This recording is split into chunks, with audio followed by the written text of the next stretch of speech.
One of the world's most reputable global advisory and research houses, Jones Lang LaSalle, just dropped this bombshell. And it is about to set 3 Aussie data centre stocks on fire. Get ready, because this is the kind of demand story that could turn into big profits if you know how to time things right. And that's exactly what we are going to show you today. Backed by Australia's leading government accredited share trading education and supported by major media outlets Australia-wide, I'm Philip Tortevsky, joined by analyst Pedro Banales, and we are Wealth Within. Good evening, mate. Good evening. How's it going? Very good. Welcome, 2026, first show. That's it. Yeah, starting off with a bang, aren't we? Starting off with a bang. All right, let's get straight into it. Now, we've just had the big news come from Jones Lang with data centre demand set to almost double. But there was also other major news coming from Macquarie today, Pedro. Yeah, now this is really exciting. So Macquarie Group has providing financing for a major AI-focused data center project in Germany, backed by German company Polarize. The deal involves lending to support the build-out of high-performance AI data center infrastructure, with the project linked to Deutsche Telekom and NVIDIA. Now, the key takeaway here is that this is not a venture capital or speculative funding. This is a bank-grade infrastructure lending, which tells us demand for data center capacity, particularly AI-driven compute, is being taken seriously by global lenders. Yeah, it's a big story. What it is saying is that it is expanding as well globally. I know we've got some good data center stocks in Australia. Yes. But the ones we're going to cover right now for you and get straight into it, they're the ones that do have global exposure, which is why this is getting very exciting. Of course, the demand raising is a huge thing as well. But let's get into our first stock, which now is Infratil Ltd. So on your screen right now is Infratil Ltd. Now, this one here is a global infrastructure investment company with material exposure to data centres through stakes in operators like CDC data centres and UK-based Cato data. So it does have that European exposure. Like that article said, go and check it out. There is growing demand coming out of Europe more than ever now. So when we look at what's happening with Infratil, I mean, I love this stock. I just have to add that when we're talking about stocks, have a look at how it started back in 2010, 2011. And this proves that, right, you see stocks go through these cycles, highly liquid, very gappy, not much trading activity going on, settles down in 2015, 2017, and there would have been a lot of people that would have looked at this one, which is common with what we see, and you see a stock go up to the tune of a couple of 100%, if I zoom that out, 118%, and you think, oh, you know what, that run's done. But it's only just getting started. That's when the big involvement starts getting, the big players get involved, and we see this beautiful run that we've had, big price appreciation, we're in trend. We've settled down a little bit. We've had a bit of a pullback that we saw back in that tariff period through there. Nice little run up. Sellers have come in. This is why it's so interesting to me, this stock right now. Take away all the fundamental elements of just what we've spoke about in terms of the growth potential coming into 2030. You look at the buyer-seller relationship. Buyers have come in. Sellers have had their chance. This is the moment where it needs to start turning. And if it does do that, I think we're going to get a nice little run up and start testing these all-time highs. If not, continue on. If the company can continue to make good, shrewd, sharp investments and some of the stuff plays out. But, absolutely, yeah. It is diversified. I have to make that point as well. It's not pure data center, but that is a bonus in itself. So yeah, it's good. I guess that's a bonus as well for the company. If it's diversified, doesn't have all its eggs in one basket. So let's go to the weekly chart. I'll just complement your analysis with the weekly chart here. And what I love is that how nicely trending this stock is. You've got that beautiful trend that was established since the COVID low, and it, really sustained it quite nicely until it broke through, and then it actually hit its head on that trend. So it just shows you how that momentum can now become that, which provided support before can then provide resistance. Now it has fallen back to these previous levels that we haven't seen since 2023, but I think that's more of an opportunity rather than a cause for concern. So the level that I'd be looking at is possibly that $9 as a base. If we see a nice jump from that $9, I'd be getting excited, because that overall pattern, if you know how to read a chart, that actually looks quite interesting. Yeah, and I think just the final addition to what you've said on the weekly chart is check the volume out. We're seeing really big volume come through in this space. Now, that doesn't automatically mean that, hey, it must be buying volume. That needs to be said, but there's more participation and more activity. And the fact that there's more of that allows the opportunity to say, well, if it is, then this could go for another big run up into the share price could, and I'm not saying it will, but theoretically could have a lot further to run. Yep. And that's the big important point. But right now, I think confirmation is where this all sits for me. When you're looking at it throughout history in terms of pullbacks, we're coming off one of the, I guess, 28, almost a 30% pullback. Now we go throughout the history of this stock, and anytime we've seen a 30% pullback, if we measure that one, that's 16, and we go and measure some of the bigger ones that we've had, this one was probably one of the biggest pullbacks it's had, and that was 38%. So we've come into the realms of the extremities of pullbacks that this stock has experienced throughout history before seeing strong buying. And I'm with you. I think a nice little uptick here. I'm not quick to call it right now that the reversal is in, but boy, if we hold $9, as you've said, and we start to see this buyer-seller relationship start to change with buyers dominating, potentially even start to break through this momentum here, we could be onto something. Above $10 looks very interesting for this stock for me. Yep, yeah, definitely put it on your watch list and see how it unfolds. Yeah, and on that point, if you want to get into some of these techniques, like we've just showed, the structure, the setup, the thinking, all of that, this is a very, very good introduction. It's How to Beat the Managed Funds by 20% by Dale. It is free. The link is in the comment section below. You just have to pay the shipping. Great way to get started into the market. But again, as we said, we do have a government accredited share trading course, which really sets you up for professional trading. And it has given some remarkable stories. Go check our website and look at our testimonials. You'll see all the wins that our clients are having at the moment, which is amazing. But anyway, let's get to the next stock, which is DigiCo Infrastructure REIT. Now, Pedro, you've got a REIT in here, mate. What's going on? Yeah, you saw my eyes light up on this one, didn't you? You electrocuted yourself before, so yeah, that's a bit right. of that. I think so. I think that the stock reached out. So let's get onto the chart to see what the opportunity is. You feeling all right from the electric shock before? I am feeling very good. I'm feeling, very excited. Actually, it actually woke me up a little bit. Coming back from holidays, you need it. So again, anyway, on the chart, this came out. It's a REIT, as you mentioned. It owns and develops data centers and real estate assets, providing direct exposure to data centers and infrastructure. So this is a pure data center play.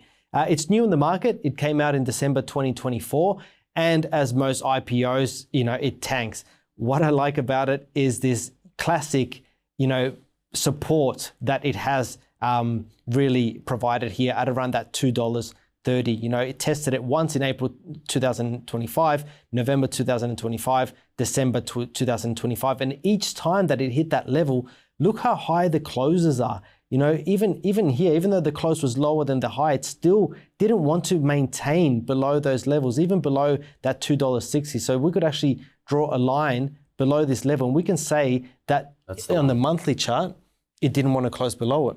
So it's holding up above that level. I do quite like that it's doing that. It's trending down a little bit on the monthly now, but of course we've just started January. I think that on the weekly chart, it's really showing what's going on here, and it has broken above that downward momentum. And what usually stocks do is they retest that momentum, and then you might see a little bit of a bounce or a retest possibly, but it's already retested that $2.30 level 3 times now. So I'm thinking that usually that's enough. If it does go back for another retest, then it could be quite bearish, but I'm thinking that it's going to hold up around these levels. And I like the risk to reward ratio here, because really you've only got to the downside around that 12 to 13%. Now on a stock like this, that's pretty good, for something so low market cap. Yeah, isn't that a point? Because I think this one also has international exposure, just to point out. But the point, and we spoke about this off air, is you look at 2 stocks, 2 different scenarios. This one here is in a downtrend. The previous one was trading almost at all-time highs. Yep. And we spoke a little bit about how 2026 is going to be that year where you do need to know how to trade really different market conditions. And there'll be those traders out there that look at stocks that are run 100, 200% or in trend and think that's very similar to trading a situation like this. But it's not. And because you mentioned, you like the risk reward trading at lows, but it comes with a different set of, not just mindset, but application, because price action is different around lows. It's way more choppy. Yep. But then trading in trend, you've got the risk of getting in at the end of the trend. Yep. When's the end? And so you need your analysis to take that in control and have your risk in place with that. So when you look at this type of scenario, it is very different to the first one. But with that risk, are you thinking more something like you give this a bit more in terms of price action because it can get a bit more choppy, or are you real sharp to say, okay, that's at 12%, and if it breaks through there, I'm going to wipe this off my watch list because it might just do that and then reverse again, back up. So definitely. What's the thinking with this low? Well, that's a beautiful thing about looking at stocks when they're at these levels. You've got that room to run, and you can let it run without getting into that FOMO. You can say, well, I can, wait until it breaks above, say, that level there. If I can get that that horizontal line just above there, above that high of $2.80. You can say, okay, well, look, until it breaks above that high, I'm not interested. And you can set these rules and have them in place and let it run that 5, 10, 20% without the risk that it's going to hit a major high. Because when you think about it, this to that previous high right now on this close, you've got a nice 80% runway there. So all this space there that you've got on the right-hand side of the chart, that's your playing field here. So you've got enough to let it breathe and to provide that confirmation, because at the end of the day, that's what it's all about. And that's what we teach students. Don't trade on speculation, trade on confirmation. And I think it's even important to add, if it were a situation where you can get stopped out, have that mindset to know that, is this the right place where you take a second or a third go at it? Because it might be that second go, it might be that third go is the one that gets the run going. It might just be your timing might be a little bit off versus a stock in a trend that's about to reverse the other way. So just food for thought, moving on to the next one. But now we have Megaport Ltd, and this stock here is quite interesting. Let's go to the chart and have a look for you. It's a global network and service provider. So not specifically hardware type data center, but it is a service provider that connects enterprises and hyperscales across hundreds of data centers worldwide. So it's indirectly involved in the data center space, very much so. And I was looking at this one. I remember, 2023, it had this real breakout move, 2024. Then it had this big correction in 2025. And the jury was out with this one. People were thinking, oh, you know what, that's done. It's had a bit of a spring up, fell away. Then we get the big run out in January 2025. And to me, the most important level, which I've marked right now on this, is $11.70. It was a level that was important back in 21. Look how important it's been in terms of the stock gravitating to and away from it. Support 21, resistance in 23, just thereabouts, resistance in 25, support in 25, we're there again.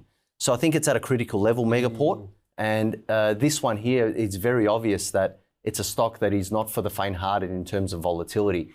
Because if you can't stomach volatility going up and down on a monthly gradient to the tune of potentially 20 to 30% a month, then you should probably stay away. But that being said, there are strategies around it, and maybe looking at it big picture is the way to go given the volatility. Look for the real significant big moves that's happening, and that's why right now being on this monthly chart is probably more favorable to me. The fact that we've hit this $11.70, 80 level, I think this is a must watch. The only thing I'll add is the big volume came through that major low. It's not, I would say, dangerous in terms of what volume is happening. In fact, it's quite favorable that we're seeing a bit of a pickup. And that's another point to keep in mind, that it is coming around this low. So this one for me is at a critical point, must watch. And if we start to get a bounce and start take out those $14 levels, it might get really exciting. Yeah. At least to that $17 or $18 mark. Yeah. You know what I love about this stock? It's so technical. Our students will have a field day with this. The fact when you go back to the weekly chart here, there's certain patterns that it does on this uptrend that are just textbook. And then this retracement here, back to this level here, there is a very important level around this $8.50 that it respected and actually held up, and then used it as a launching pad, for that next run up. So I'm talking about, around that level there. And it's not only about applying a line, where you see where price is halting and all that. That's part of it, yes. But there's more in-depth technical analysis that you can apply. And that's really what I'm talking about, that it found support at that key level and then just shot up. And that's where you want to get into it. A lot of people out there and students that come to us, they say, oh, I always get in at the end of the run. Why is it that when I buy a stock, it always comes down? And I'm thinking that this is the point that they're buying at, because that's when the stock will come out on the news, or you'll see, Motley Fool or whoever talking about it, and then everybody wants to get in, only for it to get sold off. So really, this is very much a technical stock, trading stock, and you could actually make some nice profits on it. Yeah, good point. All right, if you want more hot stock tips, check out our video. ASX copper stocks are on fire right now. 3 stocks to buy ASAP.